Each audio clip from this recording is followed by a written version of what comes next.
So good to have you back. Hello, Anastasia. How are you? I am good.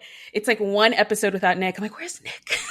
I feel like But you've you're only had back. me for half of Roland Garros. I know. But, schedules, we're busy people with busy lives and, we have to like divvy up the schedule a little bit. But I'm so glad to have you back to sort of do a quick roundup of Roland Garros. This tournament was super exciting.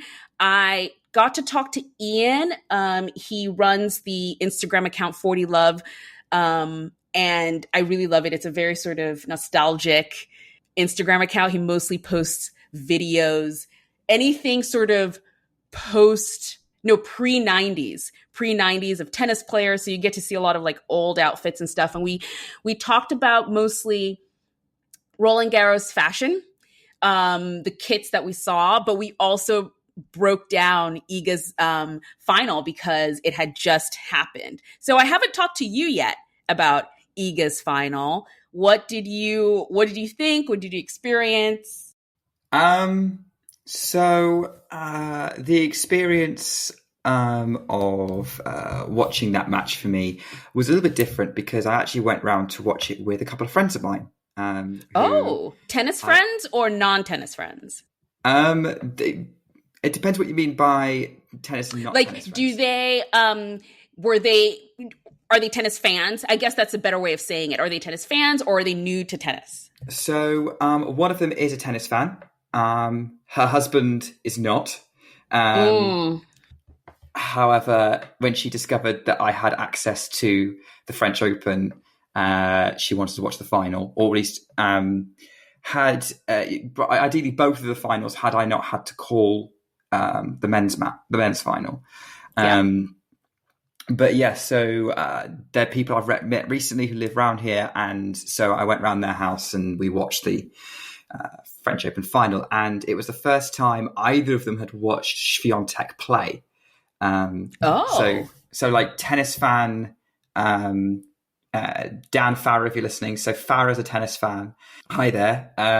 Farah has watched Wimbledon every year, but hasn't necessarily known where to watch tennis where else, but she avidly follows scores and everything online. Yeah. We'll maybe listen to matches if they're being called on the radio. And she knows who Iga is, but probably didn't watch any of her Wimbledon matches.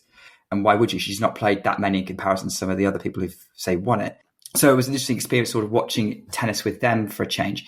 And so the first couple of games was like, oh, this might be Mukova Mark II, was my thinking of like, oh, Paolini is up for this fight. And then as the match went on, I went, no, this is... Iga went into boss mode, essentially, and just ploughed her way through that match, using all the angles. Nothing Paolini had. Like, Paolini has elite defense and movement. There was she didn't play badly that match at all. Right. Like, I didn't see anything that she was doing wrong other than maybe overhitting at a couple of points. And that was because she realized that she needs to try to hit as big as possible. And it still wasn't enough because Iga just had the timing. She had the flow.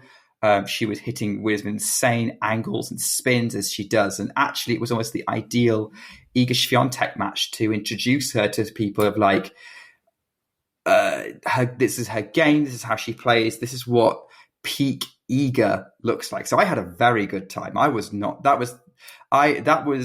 not a stressful match for me once we got to a double breakup. Like, she broke for the first, she got the first set and she was on her winning streak, and I think she ended up winning 10 games in a row.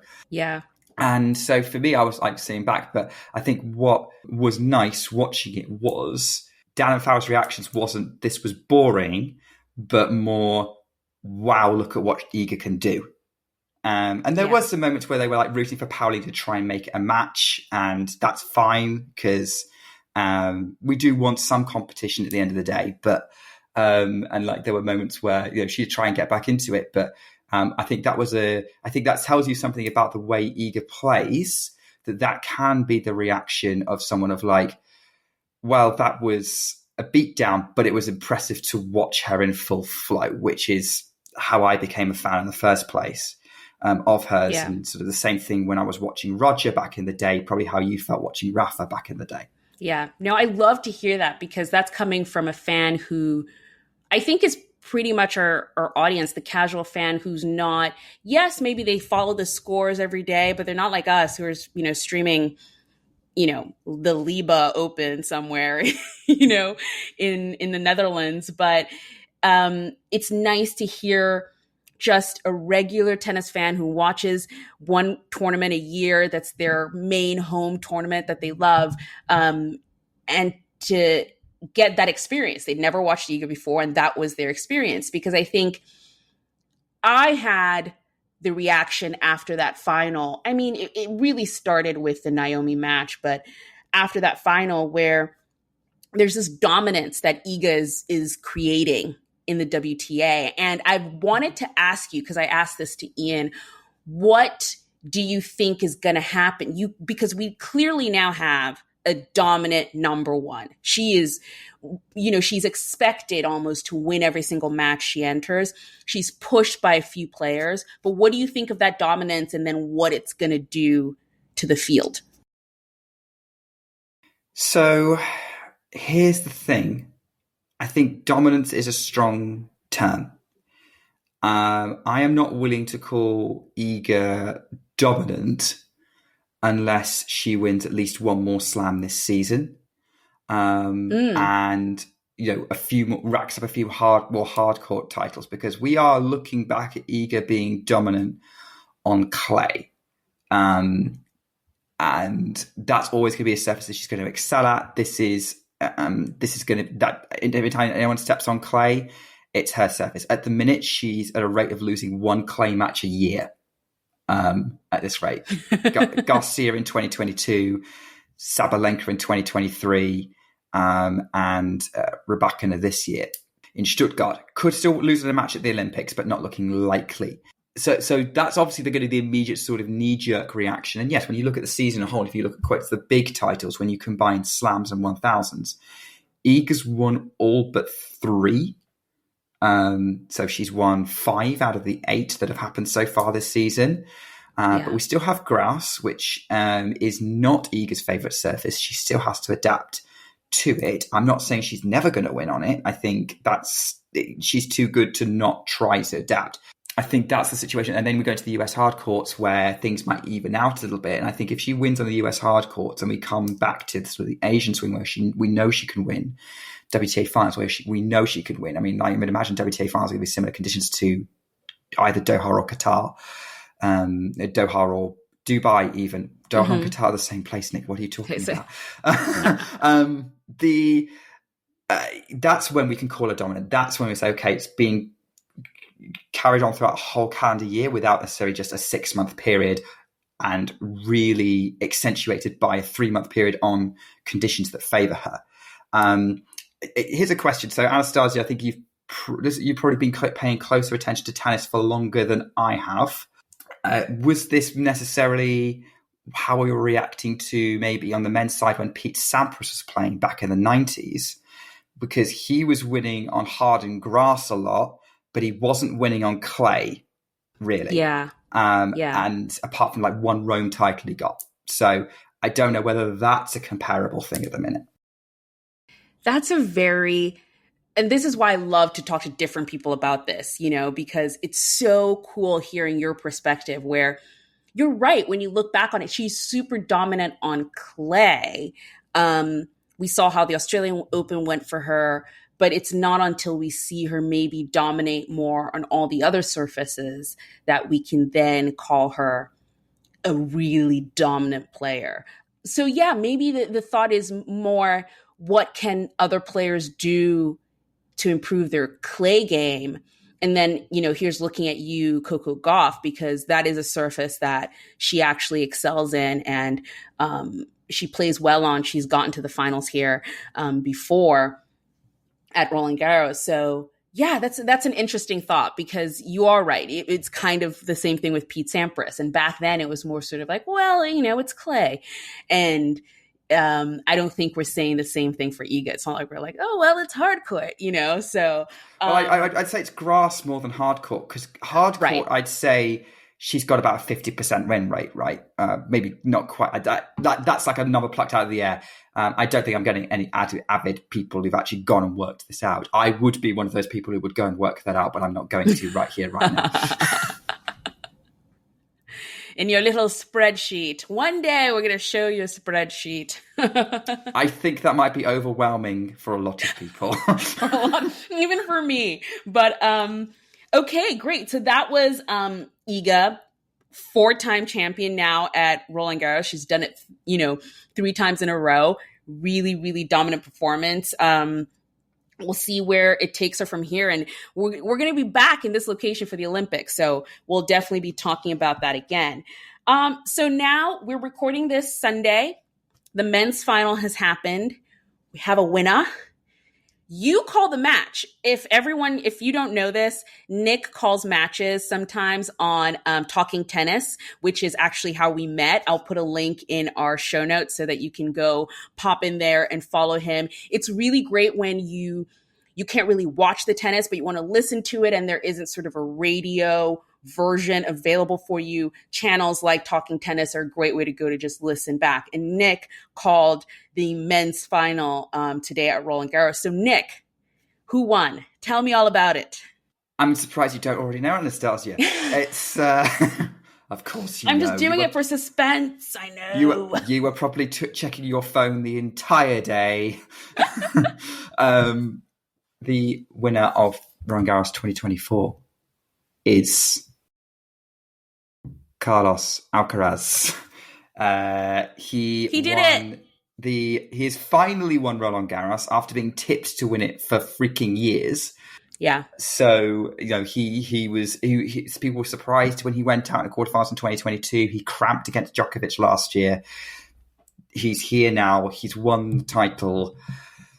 It was a roller coaster, though, on the way. Yeah, I was going to say, I was like, he did it, but it was a long journey to get there. It was. So, I'm going to describe this mainly for Anastasia's benefit, who obviously you didn't see it, but essentially what happened was Carlos, Zverev and Alcaraz broke each other's serves in the first 2 games. Then it got a bit messy, but Alcaraz kind of raised his level in the first set and took control. And we thought, and I genuinely think I said this when I was calling it, this might be straight sets, maybe Zverev nicks a set, And then basically the entire match, Carlos's level, like the tennis he was bringing, the quality of it, kind of yo-yoed throughout the match. It was like a wavy curve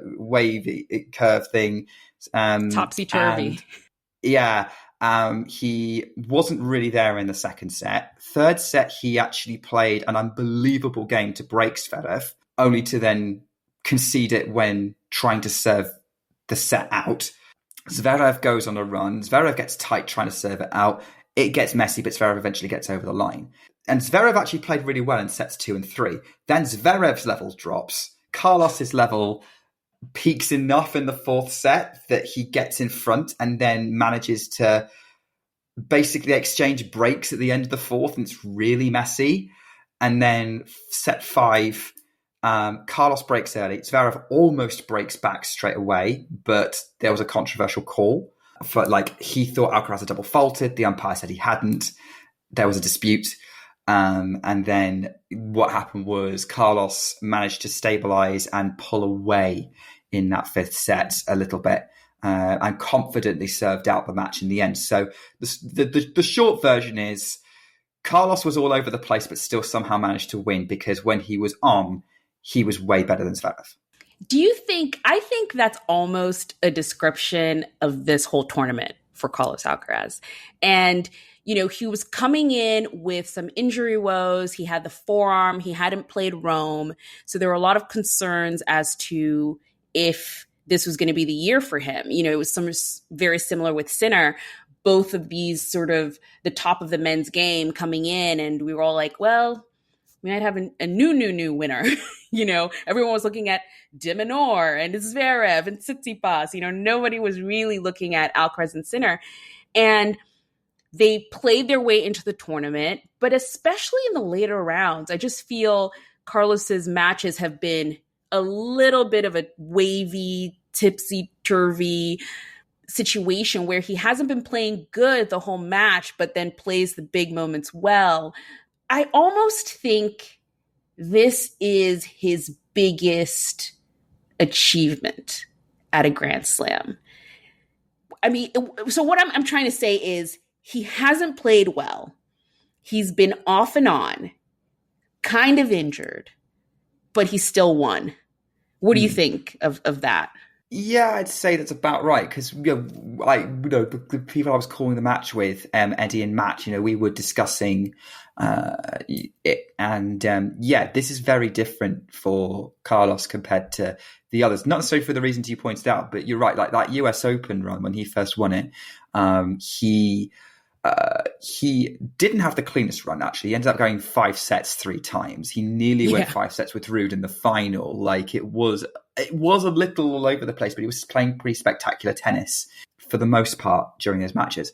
Wimbledon, he almost cruised to the final, to drop a couple of sets, but then that mega match with Djokovic in the final. This was a scrappier affair, I will say, from quarterfinals onwards, and maybe even semifinals onwards, because even though he was up and down against Tsitsipas did not look like he was going to win a set. Yeah. And so, I think maybe thinking back, his US Open run was possibly similar, but I think his opponents were playing better in that tournament. When you look at Sinner in particular, but also Cilic and Tiafoe who pushed him, and Ruud in that final. So I can see where you're coming from. I think also this is the first Grand Slam final Carlos has played where he was the favourite. So if you think about Ruud and Carlos and Ruud in US Open were pretty even. Alcaraz was probably slightly favoured because hype for this new guy. But he probably wouldn't have seen it like that. Wimbledon, he was going up against Novak Djokovic, who hadn't lost on centre court at Wimbledon in 10 years at that point. Yeah. So he hadn't lost a Wimbledon final in 10 years. So he was the underdog in that match on paper, despite being the world number 1. So here he suddenly, after beating Sinner, who was probably the one that he knew he was evenly matched with, Zverev on paper was someone that he would be expected to beat in that situation. Obviously, if you dig a little bit deeper, you might realize that you shouldn't underestimate Zverev. But especially against Carlos, they do have a history. But here, this is the first time he's gone in almost expected to win. Yeah. You're right there. He was the favorite for sure. And this brings me to something he said after his semifinal win. You have to be willing to suffer in order to win these big titles. It was something very interesting to say for someone so young to understand that sort of process. But when you actually look back, because you just kind of brought me back to that US Open where he was playing all these 5-set matches till 2 a.m. in the morning, and there's no way he wasn't suffering through some of those. And, I think if I'm correct, he did have a medical timeout in this match, right? Do you think he's just... Yes, he did. Final set. Yeah. So do you think he's just one of those players? Because there's this thought where it's like, when is Carlos just going to have a clean win? When is he just going to, pull an Iga and just have a clean win and win a tournament? And do you think that's just ever going to be a thing he does? And he's just going to be, or is he just going to be one of these players that has to suffer through it a bit? I think Carlos causes a lot of his own suffering in some ways because he essentially tries to have as much fun as possible out on court, and sometimes he overdoes things. He overplays his shots. He tries to go for the big crowd pleasing shots. Maybe not necessarily because he knows they're crowd pleasing, but because he knows they win points. Yeah. But I will say that don't forget how old he is. Don't forget how old he is. He is 21 now. Yeah. 21? Yeah, he just turned 21. Yeah. Yeah. Last month, I think. Yeah. Yeah. Or during Madrid. That's when his birthday is always. If you think about it, he's not he's only just reaching his peak. Like, typically speaking, like I've actually looked into this. Typically, tennis players sort of show their peak best version of themselves between 22 and 25. There are notable exceptions. So like the old big three, they carried on much past that point, but they are the exceptions. And arguably they showed that level less often as they aged, with the exception of possibly of Djokovic and Rafa when he wasn't injured. But anyway, there was those vulnerabilities don't come in. I think they're a little bit more locked in, and I think actually as he progresses, he will learn to manage matches in a way that does allow him to be a bit more efficient and ruthless in the way that he does things. And he knows that in theory he's got he should know he's got world-class movement, and he could basically hit back any ball and you hit at him no matter what you try. That's what happened to Zverev over and over again in that final. Alcaraz kept getting everything back.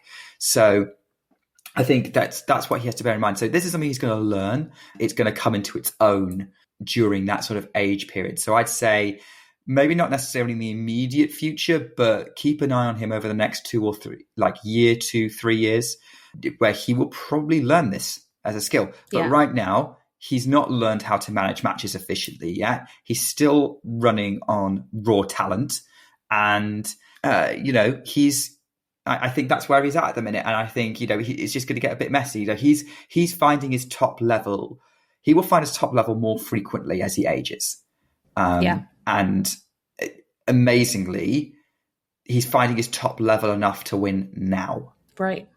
It's, a couple things I want to talk about left with this particular result is I think Carlos Alcaraz, mostly just because he's Spanish, I think, has kind of been tipped to be the rightful heir to the throne, to the Nadal throne at Roland Garros. And, what do you think about that and putting so much pressure on people so young? Because it's almost the same thing with Iga. They too, because she has that relationship with Rafa Nadal and she's a fan and they've now sort of connected and are sort of have a mutual respect for each other. I saw on social media a lot of talk was like, is she the new Nadal? Is she now the female Nadal? She's going to win 14 and, all these things. And I can't imagine at that age, 21, 22, having your life planned out for you almost. Can you imagine what it was like for Rafa when he was winning those Roland Garros titles? I mean, by the time he was 21, 22, he'd won 3 or 4. Yeah. So in the same way that, Iga, I mean, like 20, how old was Rafa? 23? Rafa would have been 2009. Mm-hmm. So by that point, he would have won 4, going for his 5th.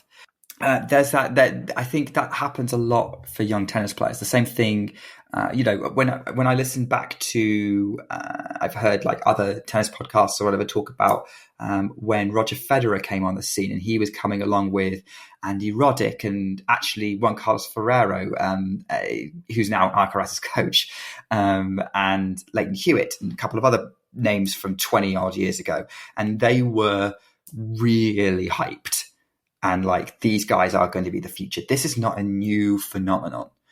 I guess for these guys, they've got to learn how to manage it. I mean, Iga's got amazing sort of mind management because she does work with a mental coach to keep herself focused. It's almost like she and Alcaraz almost have 2 very different approaches to the sport. Iga is very clinical and organized and tries to hyper focus herself. Yeah. Whereas Carlos is out there to have fun. And be kind of and show off a bit, and that kind of comes in there. So I guess with your question about that, I think Iga, because now she's got that gap to the rest of the field, there's no reason why someone later on couldn't suddenly show up and challenge her. I mean, every great clay court player has had someone to challenge them in the end. Her career is going to be too long for that not to happen. Yeah. Carlos is an interesting situation because he grew up on clay, yes, but I think the state of the men's tour right now is that actually clay kind of closes the field up a little bit. you have Zverev, Tsitsipas, Ruud. They're all going to still be performing strongly. Sinner still does well on clay. You've got João Fonseca, who's come through from South America. He's grown up on clay. You've got Jakub Menšik as well. I think that's possibly going to be the state of play for a while, is that maybe Carlos Alcaraz wins a few French Opens, but I don't think he's going to find it that easy. Yeah. Because the field is going to close up on him there a little bit. Yeah, that's a good point. So you brought up a few players there that I kind of want to talk about too, because I've had this theory for a while and I just wanted to know what your thoughts are. Medvedev has a Grand Slam, but I will put him in this grouping a little bit. But you've got Medvedev, Tsitsipas, and Zverev. They were the next big three. Like that was when I remember them coming on the scene. They were winning next gen, they were doing the whole next gen thing. And it was like that, those are the heirs to the next, big three throne kind of thing. And then here come these two little scrawny kids, Carlos Alcaraz and Jannik Sinner. And it almost seems like they've been skipped by. So the idea of describing Carlos Alcaraz as a scrawny kid amuses me greatly, because he's never been scrawny as far as I can tell. That man probably had muscles on him when he was 12. At birth. Jannik Sinner, scrawny, skinny kid, but no, not Carlos. Yeah, and here's the thing that I also think, it's not just them. You have Grigor Dimitrov coming back. Like you have, Holger Rune is kind of, trying to make his way and fit in this conversation. You have Ben Shelton. Do you think there was a skipped generation? Do you think these guys are ever going to cross the line and make it to a Grand Slam final and win? So here's the thing with this question. And by the way, when we talk about this generation, for those of you who are newer fans, we are talking about mainly players who were born in the 90s who peaked around the sort of latter big three period with Federer, Nadal and Djokovic. Let's imagine a world where after 2017, Federer, Nadal, Djokovic and Murray are done. Like they don't come back from their injuries that they had sort of around 2016, 2017, which is what players their age did traditionally in history. They were turning 30 or a bit older. Players before them didn't come back like that. Who wins the slams in that situation? You have Dominic Thiem probably picking up a few Frenches, but I'd say around 2019 is when you get Medvedev, Tsitsipas starting to pick up a few as well. Zverev would still struggle, I think. But yeah, Medvedev and Tsitsipas would pick up a few. And then imagine a scenario where you've got Medvedev and Tsitsipas who probably have 3, 4, 5, maybe even 6 slams. And then suddenly these two new kids show up and start blowing them out the water. What kind of narrative do you have then? Of like, they're not the lost generation. They were a generation that clearly weren't sufficiently challenged. And I think that's what it is. It's like, why are they lost? And the answer is that they are very good tennis players. They are exceptional. Like they've climbed the mountain and they are the best of they will go down and say, look, how many of us say I was the best in my field at what I do for 2, 3, 4, 5 years? Like how many of us get to say that? Yeah. Well, up there with the best. Like Medvedev made number 1, let's be honest. Tsitsipas came darn close, actually. Had he beaten Djokovic in Australian Open a couple of years back, he would have been number 1. That's where we're talking about is sort of why. And the answer is because there is a level of exceptionality that goes even beyond just being the best in your field that happens. The reason why that happens, I'm just going to say it's luck. It's just fate. Like I struggle to believe that with the games that these guys have, even if they had the kind of support that Alcaraz and Sinner have had, that they would have had much different results in their career. To be honest, and Sinner and Alcaraz actually took a really hard road to this. They turned pro young, exceptionally young, and had to learn to play with the adults. in that sense. I do think including Holger Rune and Ben Shelton in your list was a little harsh because they are of the same generation as Alcaraz and Sinner, and we haven't seen. So like, it's too early to draw. Oh, no. I was including them. No, I was including them in the sort of Carlos and Sinner. Okay, side sorry, of it. my mistake. As in, they're going to skip ahead of the Zverevs and the Tsitsipas's, I think, So I put them in the younger generation that's coming up. Yeah, they're coming through. Yeah, I mean, like, with Rune and Shelton, there are still question marks with them. But they may end up being sort of similar stories to Tsitsipas and Zverev. Medvedev is in his own special category, I think, of almost like a bit above, but not quite the same as Alcaraz and Sinner. But yeah, that's where I'm at. I like the reasons why this happens is intangible, but it's kind of, I don't want to say these guys are useless or not that good, because you're basically just then comparing. It's a bit like comparing your Avengers lineup or your like Justice League lineup. Like, everyone knows that Superman is invulnerable, super quick, has all the useful powers under the sun, literally, in his case. Little nerdy reference for you there. And he's got a heart of gold. Like, no one's going to measure up to Superman, but they're still really cool superheroes. Yeah. And that's how I see it. Yeah. That's cool. I like that take. That's a really great take. Great. So that was Roland Garros. There are a couple of other results that I want to hit. Our women's doubles champions, Coco Gauff and Katrina Siniakova, they did it. Your favorite doubles pairing from the week. This. If any of you've been following Ground Pass social media, which, let's face it, if you're listening to this podcast, you probably do. This is all Anastasia's been talking about for 2 weeks. Maybe 1 week, to be harsh, but pretty much a week and a half. Pretty much. I kid you not, I scroll through and I'll see a Ground Pass post, and half the time it will be about Gauff and Siniakova. I don't even know if there was a singles tournament happening. What singles tournament?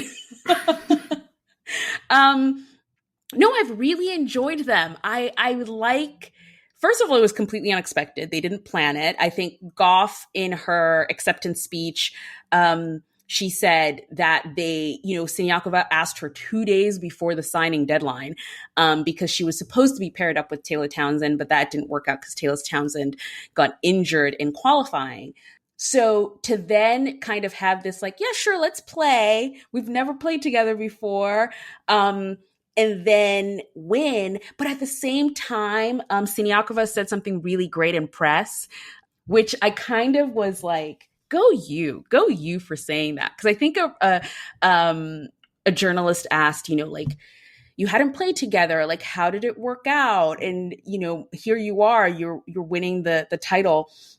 And Siniakova was like, well, we're very good players in singles and doubles. So, yeah. Yeah, pretty much. I loved that. Yeah. I loved that. Because she's right. They've both been number one doubles players before. But again, that doesn't always guarantee a good partnership, I think. But it's nice to see that it worked out and they were great. Yeah. Oh, I have no doubt of that. I mean, Siniakova has a great reputation. I mean, she's played for years with Barbora Krejcikova, and I actually got to ask Barbora Krejcikova last year about doubles when she played in Birmingham, and at that point, she and Siniakova were in the process of starting to see other people, and she said that, like, her doubles partner, I can't remember who she was playing with in Birmingham.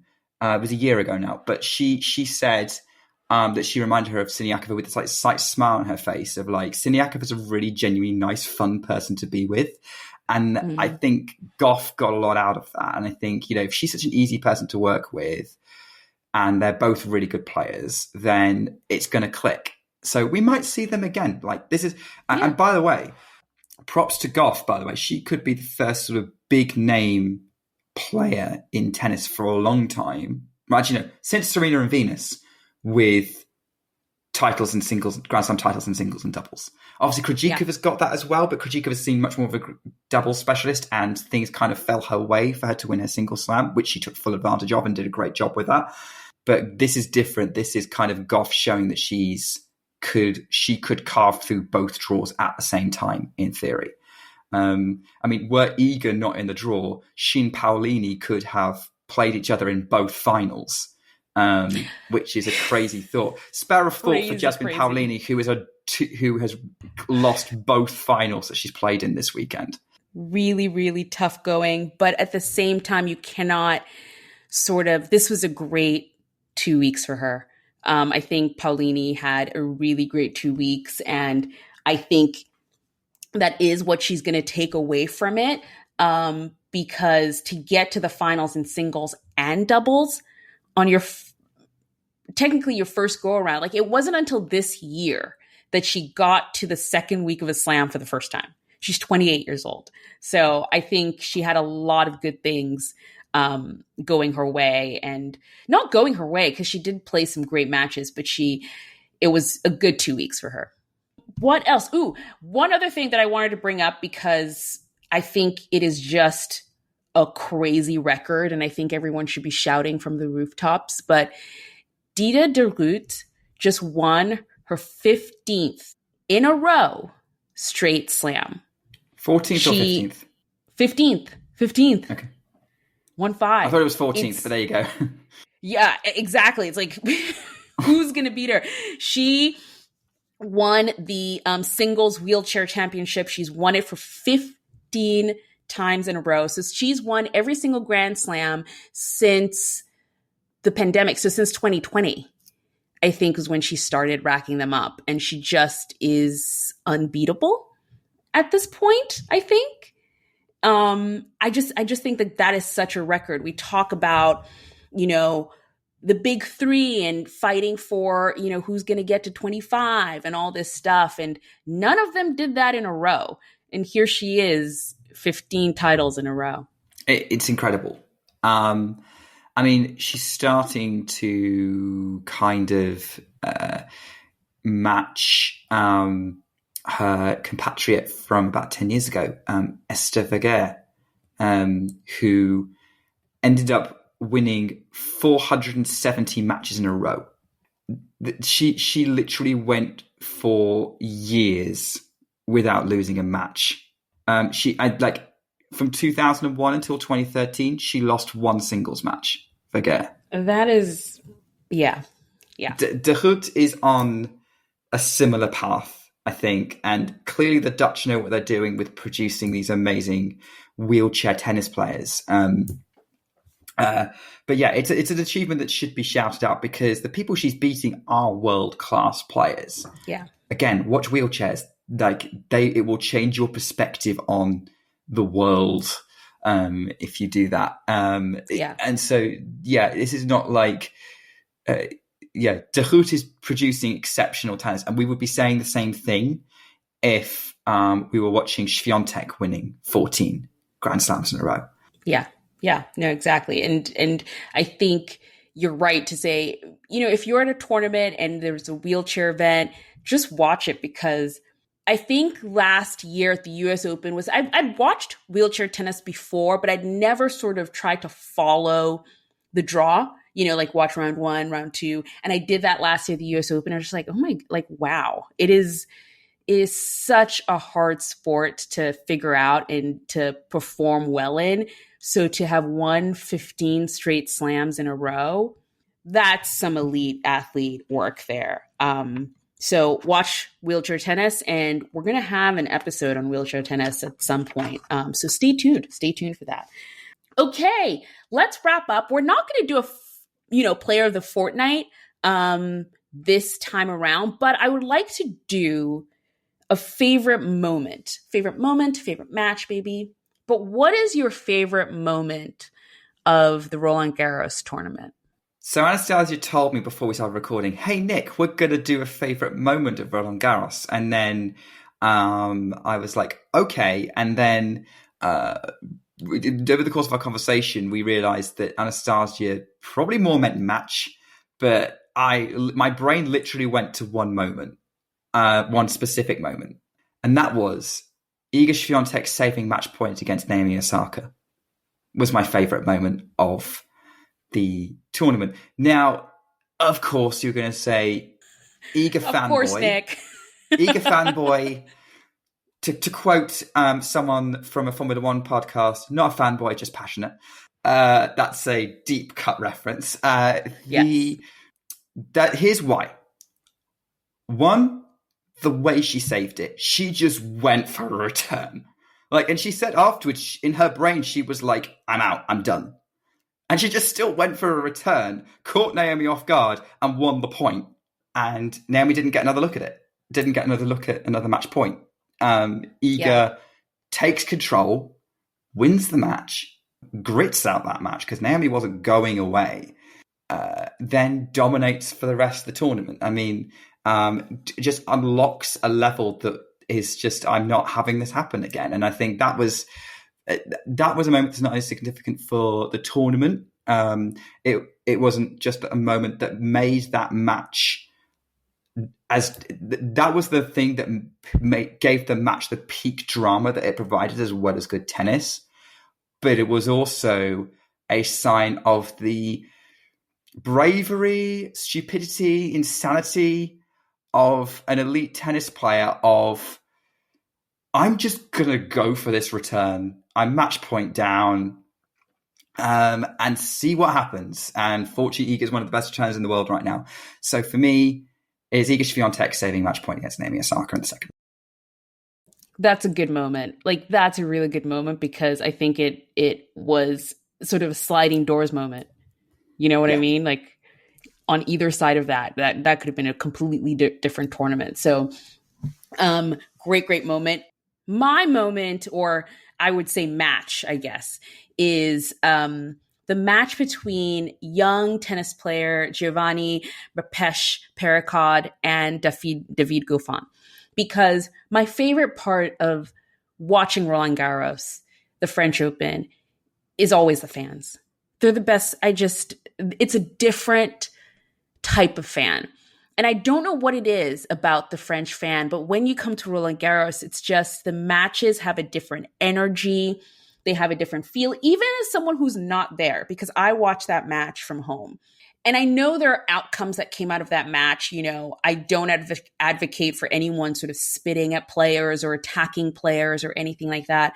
But I think that crowd and those fans gave an energy to the match that frankly took it to 5 sets, because Mapesh Pericard is new. He had, interestingly enough, that I found out today, had beaten Goffin last year in an indoor tournament.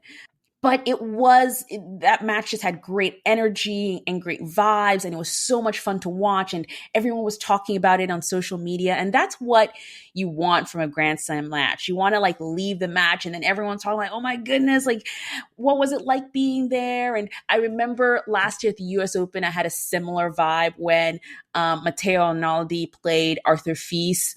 It was a tiny court. I think we were on court 12 or something, really small, but the crowd was so big. And by the end of it, they were calling Arthur Fils the King of New York, and everyone was screaming, he's the King of New York, even though he lost. It was just a scene. And I love that sort of stuff at Grand Slam. So that was it wasn't a match that brought, none of them made it deep in the tournament. Mapesh Pericard lost after having won Lyon. But it was nice to see him push Goffin to 5 sets, and hopefully we'll see more of him in the future. But that was my moment, my match of the French Open. Yeah, I can see why. If it reminds you of what it means to be a fan with a grounds pass and the kind of action you're going to get, that's a special moment. That's what you want, and then you want them to produce special tennis. I've had moments like that where I've stumbled across a 5-set match on court 18 at Wimbledon and seen it out to the end and saw all the highs and lows and the drama. The only thing that kind of maybe would have been missed with if there was any some home fan interest like that. I'll have to make sure that that match is added to make sure you remember this match when the year end comes, because it could end up getting buried in amidst other epics that will happen over the course of the year. Totally. Okay, so that's it. We've come to the end of Roland Garros and the end of this podcast. Thank you so much to everyone who's listened through. We did get a few new listeners on this run, so welcome. You're now a ground passer. I hope you've enjoyed our coverage throughout the tournament. I'm going to be taking a little bit of a break. Anastasia. Well-earned break, by the way. Oh, well-earned break. I'm going to take a little bit of a mini break. That doesn't mean we're going to be gone. I'll definitely be back when Wimbledon comes around, maybe a little earlier. We'll see what our schedules are like. I will be there on social media posting things because, it is what I would do. It is what I'm going to do. But I do need a moment to sort of reset, think about some things, come up with better ideas and episodes to record and things like that. But you will not be without podcast because, Nick, the tour is coming to you. Woohoo!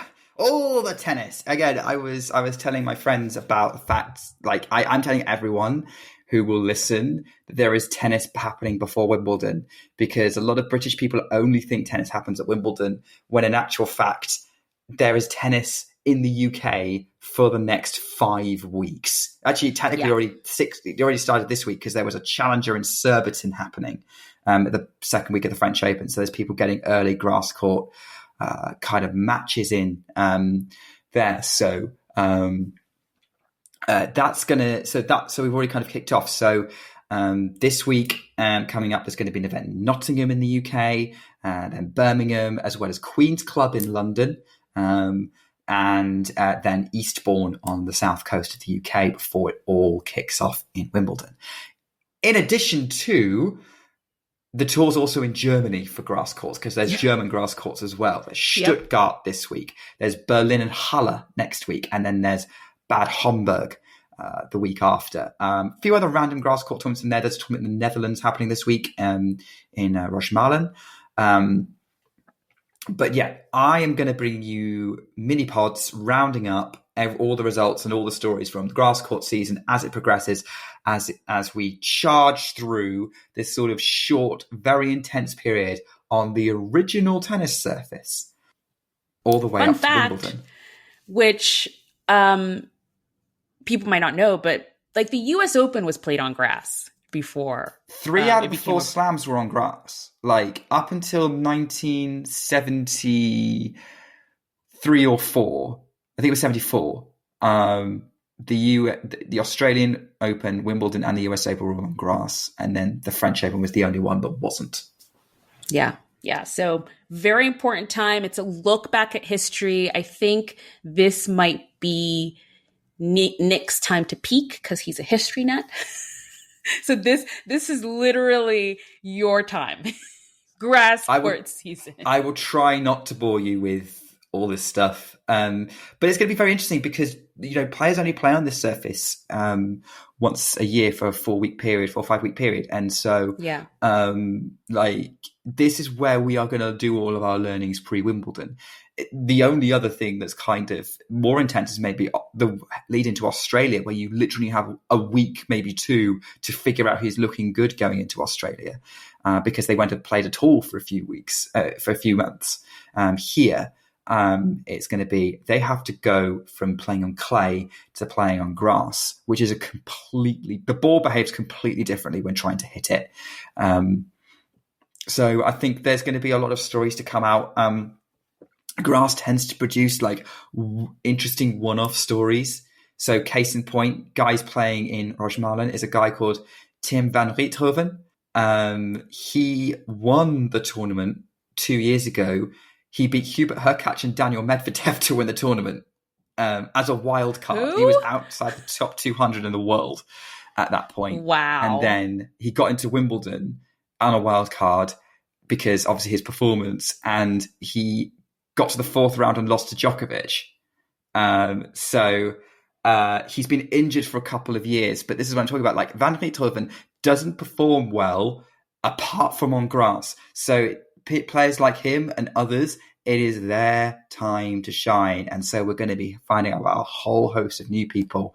And I'm looking forward to telling you all about them as everything kind of unfolds. I can't wait. I'll be listening.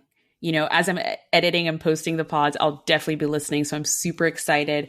Thank you all for joining us. Please like, subscribe, do all the social media thingies. All our links will be in the show notes, and we will see you again, or Nick will at least, in a week. Bye. Bye.